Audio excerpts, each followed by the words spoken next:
My first guest this morning is Labour's Shadow Cabinet Office Minister, Rachel Reeves. Rachel Reeves, you've been making hay with the Greensill affair in the House of Commons. You lost a vote, of course, the Labour Party, on this. I've been trying to count them up. I think there are at least 6 inquiries in this going on now. What more do you really want? Well, thank you for having me on, Andrew. Look, what we've seen this week is that Tory sleaze is back and that it's bigger than ever. And we need real change to restore trust in our democracy and in the very essence of public service, which matters to so many of us and matters to people in our country. What we want to see, we wanted this week, and that's why we had a vote on it, to have a proper inquiry, not chaired by one of Boris Johnson's friends. A very close friend of the Conservative Party is Nigel Boardman, who's doing the review, but a proper independent inquiry that has teeth and has a chance to make recommendations on how to clean this up, because this isn't just about Greensill. Greensill is the tip of the iceberg.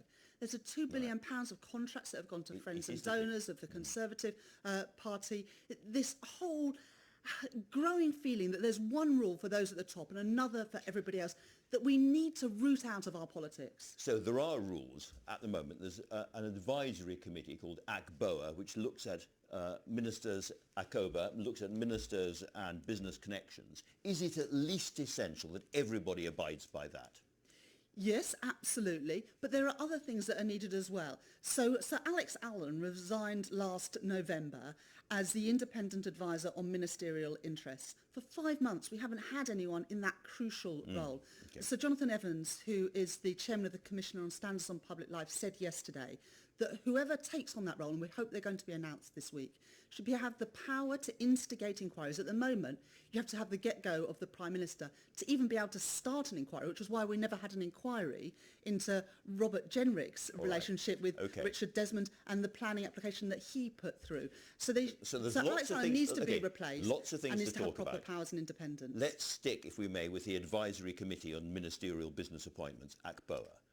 You said it was essential that people abided by that. Can I ask you, therefore, about Carwyn Jones, the former First Minister of Wales, Labour former First Minister of Wales? He took a job with Liberty Steel's parent company. Now, Liberty Steel is completely connected to the Greensill affair. He was told by ACBOA he could not take that job, and yet he did. What's your response? Well, his role at Liberty was particularly around energy issues and steel issues, and had no connection to what was going on at Greensill. The Greensill stuff only came out later. They were funding Liberty. That's not who Carwyn Jones was working for. Well, and and we're here today because of sleaze at the heart of government, because of David Cameron's lobbying for private interest, because he stood to gain tens of millions of pounds through his lobbying if he had succeeded. So you say the Carwyn Jones thing doesn't matter or whatever. ACOBA wrote to Mr Jones in these terms, and this is a direct quote: "The committee considers that joining the GFG Alliance, which is the body concerned, Global Advisory Board, whilst you are subject to the government's business appointment rules, is contrary to its advice. You are in breach of the government's business appointment rules," and he ignored them. Why do you think he ignored them? Well, look, that's something for you to ask Carwyn Jones.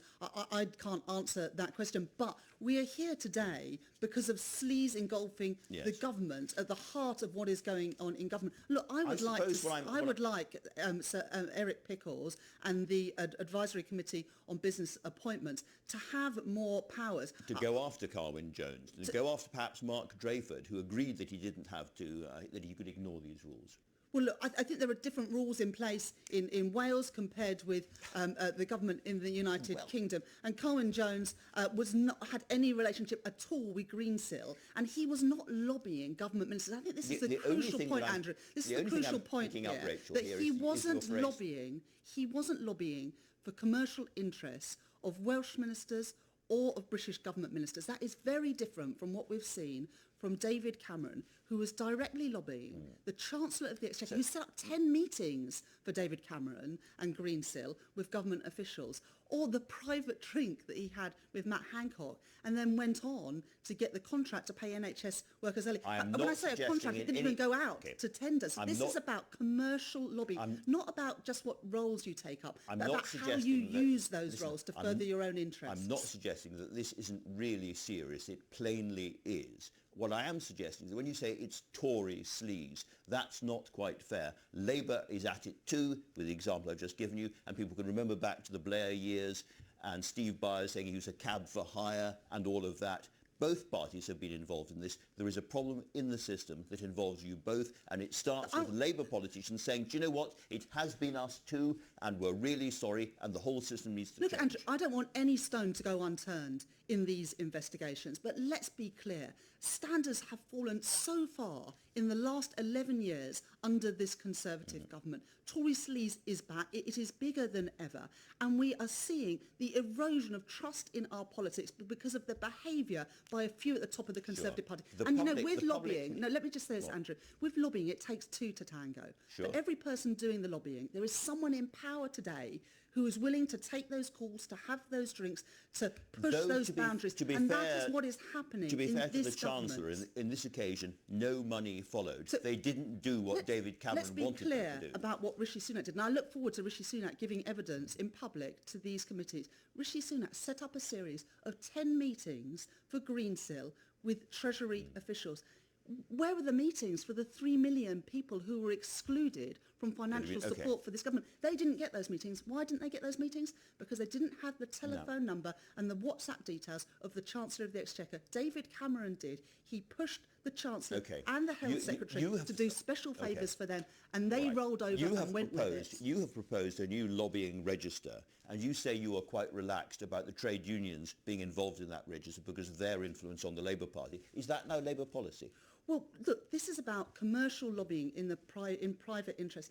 Let's look at what the trade unions have done this year. They have pushed the government to put in But you support want them for on the furlough. lobbying register, don't What you? the trade unions have done this year is push for proper support for furloughed workers. They're pushing now for a pay rise for NHS workers. But you want them on the lobbying register? Already trade Yes or no? unions. Do you want already trade unions have to sign up to a tougher set of restrictions than commercial lobbyists. None of which is relevant to my question, crazy. which is, do you want them on the lobbying register, yes or no?